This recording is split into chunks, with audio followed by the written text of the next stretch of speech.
It's India versus Australia in the semi-finals of the Women's World Cup. And can India do the unthinkable? That's the question we are asking. Why am I saying it's unthinkable? Because, quite frankly, the Australian women's team are a class apart when it comes to performance in women's cricket. In fact, their performance goes a few notches higher when it comes to the World Cup. Why am I saying the unthinkable? Is because it's been almost now 2 World Cups where this team in yellow has gone on without losing a single encounter. That's how strong they are. But I don't think it is David versus Goliath anymore between India and Australia. It used to be like that a few years ago, but I think that gap has really narrowed down.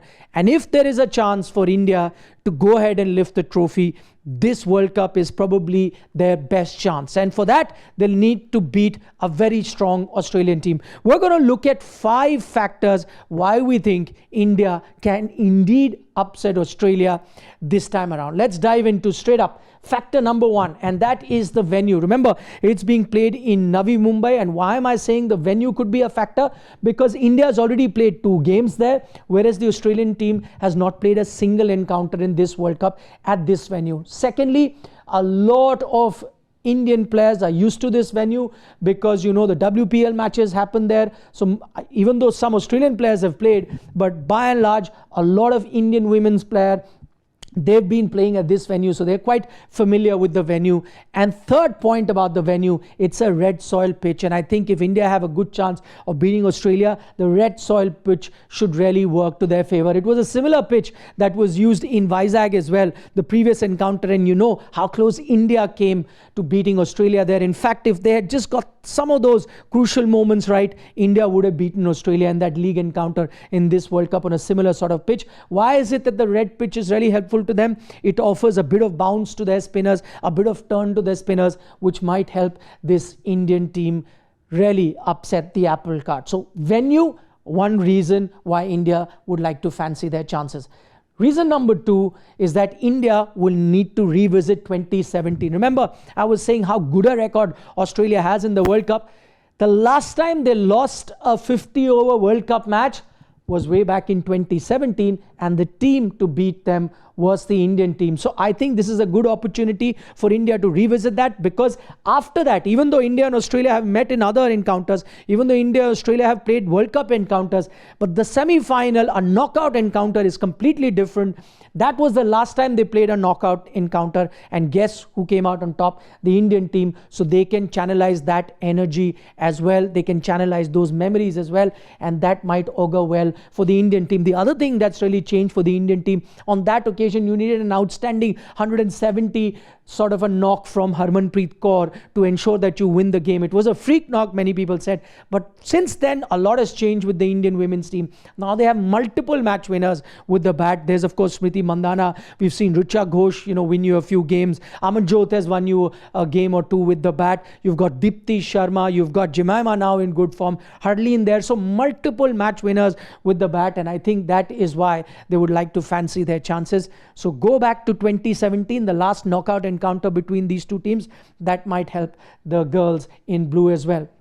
The other thing that they can look at is recent form. Now, I'm not going into the head-to-head, because head-to-head, the Australian team has a superior record, not just against India, but against every other team. But why am I saying look at the recent form? Because in this calendar year, 2025, the Australian women's team has lost only 1 match, and the lone match they lost was to the Indian women's team. So they are the only team this year to have beaten Australia in a 50-over game. So I think that should really help. In fact, the scoreline reads 3-1 in favor of Australia in matches played in this calendar year. But as I said, 1 game India, of course, won. The second game also, they should have won that league game encounter in the World Cup. Very close margin. Had they gone on to get that 350, which they were well on course to get, and not finish at around 330 odd, things could have been different. So that is another thing. That series that was played between the 2 teams before this World Cup, I think that also has given you indication that the gap between the 2 teams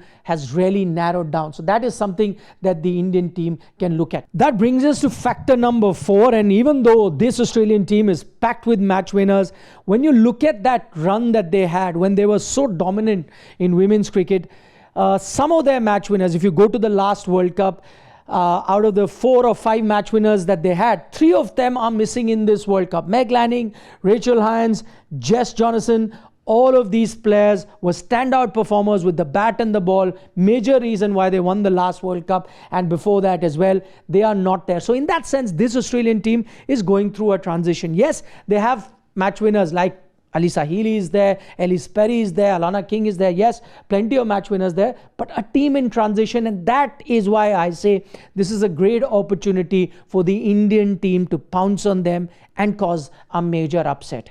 Then to our factor number 5. I think with that injury that you've got to Pratika Rawal, though it is a big blow, she is in outstanding form, but somewhere there could be a silver lining. It might just help India play their strongest 11. Because what has been the issue with the Indian women's team throughout this World Cup, they don't know whether to go with 5 bowlers or 6, whether to compromise on their batting or bowling.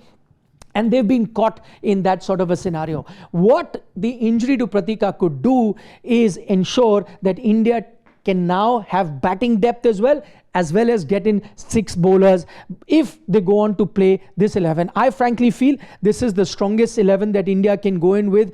I know they've got Shefali Verma drafted in, but I would be very reluctant to play her directly in a semi-final. I know she can bat aggressively, but she's been very inconsistent. That's why she was out of the team. Instead, go with players that have already played a few league games in this tournament. That should help the Indian team. And so now you got Jemima back in the last game, but Amanjot had to sit out. Bring Amanjot back, who won you a game with the bat as well. On occasions has been good with the ball as well. So that then sorts out your batting. I've pushed Hurleen to open. You could do that, or instead, swap. Even Jemima could come and open. You can even look at doing that. There are multiple options. But I think if this is the batting order you go with, you've got good batting till number 8. That is Sneh Rana coming in there. And now look at the bowling options. You've got 6 bowling options, 3 fast bowling options. You've got Renuka there, Kranti Gaur, as well as Amanjot. And you've got 3 spinning options in Dipti, Sneh and Charani. I think this is something that can really work for the Indian team. Remember, as I said, going back to the venue, this is a game being played in Navi Mumbai. All the games that we've seen so far in this tournament have helped spinners.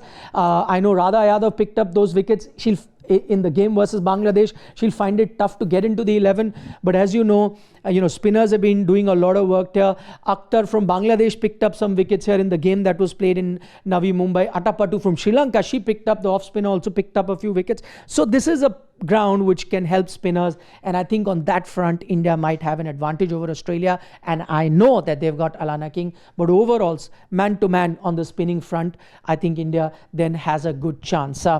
Overall, it is a game that has a reserve day, and this is something you need to bear in mind, that rain is expected during the game that is to be played between the two teams, but there is a reserve day. So if the game does not happen on Thursday, then it will be pushed to Friday, and the game will carry on from where it stopped. That is something that you need to keep in mind. However, if the game cannot be played over the period of 2 days, that is Thursday and Friday, then Australia, because of the fact that they beat India in the league encounter and finished higher in the points table, they will go through the final. But I guess over the period of 2 days, you should have a game.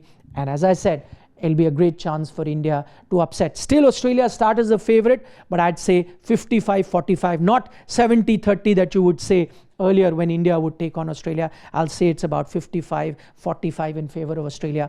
Close game, India's best chance to win a Women's World Cup. You let us know what you think of this encounter and give us a like on the video. Share it with your other friends who have been discussing this particular semi-final. And as always, don't forget to subscribe to Sports Today.